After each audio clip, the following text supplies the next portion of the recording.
Guys, today we're going to be covering a tragic story, and that is the death of 22-year-old Laken Riley, who happened to be a nursing student at Augusta University. Once we get into the details of this story, you'll understand exactly why we're covering it and why tragic stories like this may become a common occurrence in our country. Let's talk about it. Yeah, you better. Yeah, you better. Before we get into this story, my sincerest condolences to the friends, family, and loved ones of Laken Riley. This has got to be such a tough situation, and this story is now sweeping the nation as more details are being released in regard to exactly what happened and who is possibly responsible. As this story is sweeping the nation, I'm sure many of you are aware of the harrowing details, but for those of you who aren't, 22-year-old Laken Riley was found dead on a trail near the University of Georgia campus. She was found with visible injuries, and it seems as though her cause of death was blunt force trauma. A search was started for Laken after a friend reported that she had not returned from her morning run. This all occurred last Thursday, and immediately law enforcement launched an investigation into who was responsible for the murder of Laken Riley. With swift work from police and law enforcement, they made an arrest on Friday. The suspect is 26-year-old Jose Antonio Ibarra, and it was soon discovered that he is actually an illegal immigrant who crossed the U.S. border in 2022. He left his home in Venezuela and crossed into El Paso, Texas that year. And as it is clear that Ibarra should have been deported back to Venezuela, he was actually let into the United States due to lack of space at his detention facility. It is important to note that he is of course innocent until proven guilty, as that is how we operate in the United States of America. And with that being said, here is a list of the evidence that law enforcement has obtained and the charges that have been filed. He lives here in Athens, but is not a U.S. citizen. He has been charged with the following: malice murder, felony murder, aggravated battery, aggravated assault, false imprisonment, kidnapping, hindering a 911 call, and concealing the death of another. The evidence is robust. It is supported by key input from the community, physical evidence, and expert police work.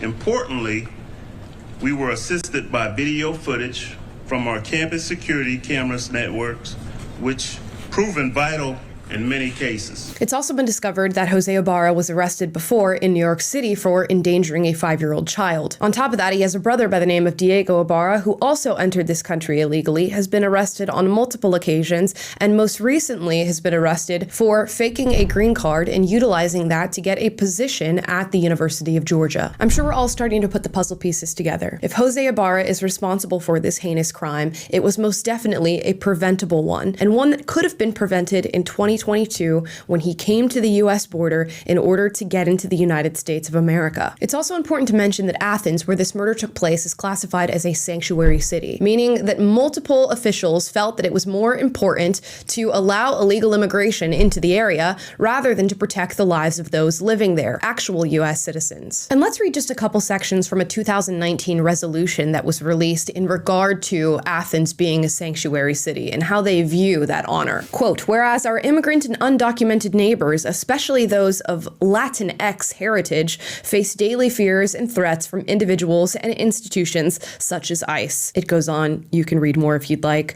I'm also going to highlight this last portion. "The Athens-Clarke County Unified Government denounces white supremacy and recognizes the role that some government institutions have played in creating it and commits itself to working to reverse the damage that has resulted to Black, brown, and all other minority communities." So it is made very clear where certain allegiances lie, and it is with people of color and undocumented migrants that are entering this country on an illegal basis. And apparently no regard for those of white background, as they must denounce white supremacy, I guess. It's very clear what narrative is being framed here, and this story flies in the face of said narrative. And it's unfortunate that we have to talk about the death of a 22-year-old nursing student when it comes to stories like this, because it should never happen. These stories should never occur. They are 100% 100% preventable. But still, they are trying to frame this story within the narrative that they've created based on their ideology. And I'm going to read you a few headlines and excerpts from media so that you know exactly what's going on. AP News says, quote, "The killing of a nursing student out for a run highlights the fears of solo female athletes." So instead of this being a story about sanctuary cities and illegal immigration and the crimes that can accompany an illegal immigration wave into this country,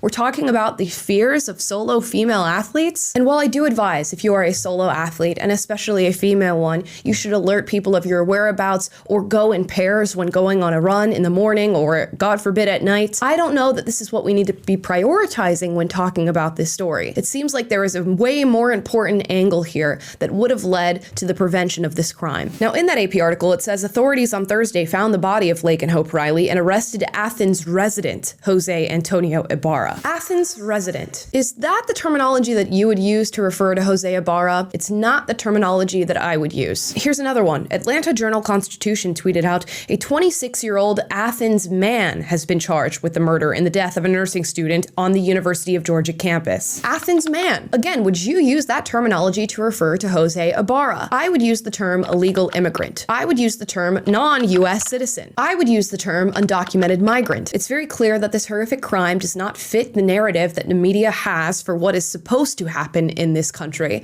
So instead, they reframe by saying Athens resident or Athens man, or saying this is truly a story about the fear of solo female athletes. In fact, nowhere in the AP News article that we referenced is Ibarra's immigration status or his prior criminal history. Why would someone feel the need to leave that out? This reminds me of that Ann Coulter clip that we reacted to quite recently, where she talks about the framing of certain crimes and how the news covers them. Let's watch. I mean, we don't know who did this shooting, by the way, the Super Bowl shooting. We have some idea.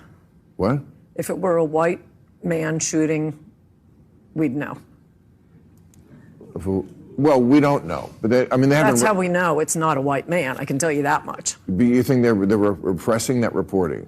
They wouldn't tell us about the transgender woman that shot up the Christian school for what, like a year?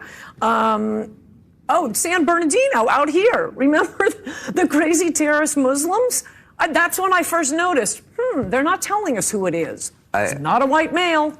The longer they go without telling you, it's not a white male. Anne is very much onto something here. When you're getting this vague terminology like Athens man or Athens resident, or they're very slow to roll out a picture of the suspect, let alone the actual identity or name of the suspect, you can almost be guaranteed that this person is not a white man. And the prominent narrative that is being flipped on its head with today's story is that the US should just allow anybody who wants to be in this country into this country, as we have been, allowing them to go in undocumented, unidentified, to commit crimes. And this is not to say that every single illegal immigrant that crosses the US border is here to commit some sort of malicious act or to break the laws of this country. But it is to say that there are many who will, and there are many who do. And we've seen many a story just over the past few months alone of this exact thing happening. You all heard the story of the NYPD cops that were beaten by 4 illegal immigrants. What happened to those illegal immigrants? They were released. One of them went on to commit an armed robbery and was later arrested again. You've heard stories of elaborate cell phone robberies that are now being done by organized groups of illegal migrants in this country. And we've heard many stories of other murders committed by illegal immigrants in this country. And I know what many are going to say, Amala, US citizens commit acts of murder too. But a murder committed by an illegal immigrant is 100% preventable as long as you do not allow them into the country. So we are now endangering the lives of our own citizens who abide by our laws, who pay our taxes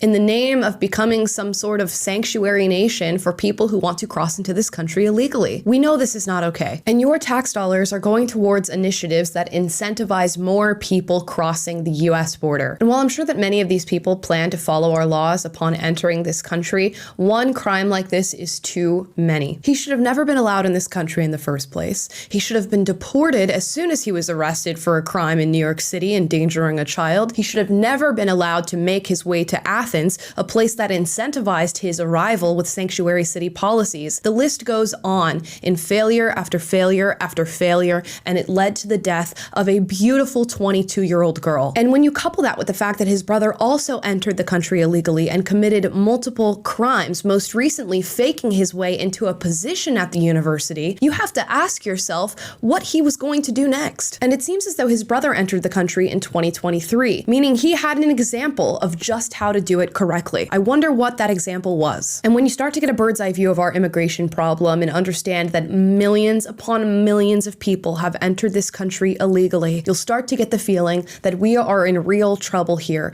and that more stories like what happened to Laken Riley are in fact inevitable. And with this horrifying story, I want to leave you all with questions. And these are questions that we should all be thinking about and answering. How is it possible that Jose Antonio Ibarra was able to get into this country? What policies allowed him to travel from Venezuela into El Paso? What incentives made him think it was a good idea to cross into the United States illegally? Why is it that after crossing into the United States, he felt the need to travel to a place like New York? After getting arrested and released in New York, what might have attracted him to a place like Athens, where he would later be arrested for the alleged murder of Laken Riley? Ask yourself who is responsible for the consistent failure to arrest and deport Jose Antonio Ibarra? And how often are these consistent failures also being made in regard to other illegal immigrants? And lastly, ask yourself, was the death of Laken Riley preventable, given what you know now? Because a question I will never be able to answer is, what did she die for? And with that, I would love to hear your thoughts in the comments down below. Again, my sincerest condolences to the family, friends,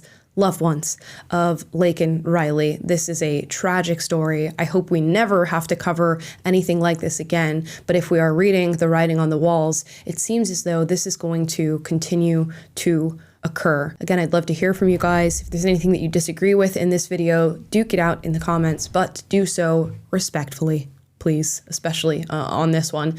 And with that being said, I will see you tomorrow. Bye, guys. Yeah, you better.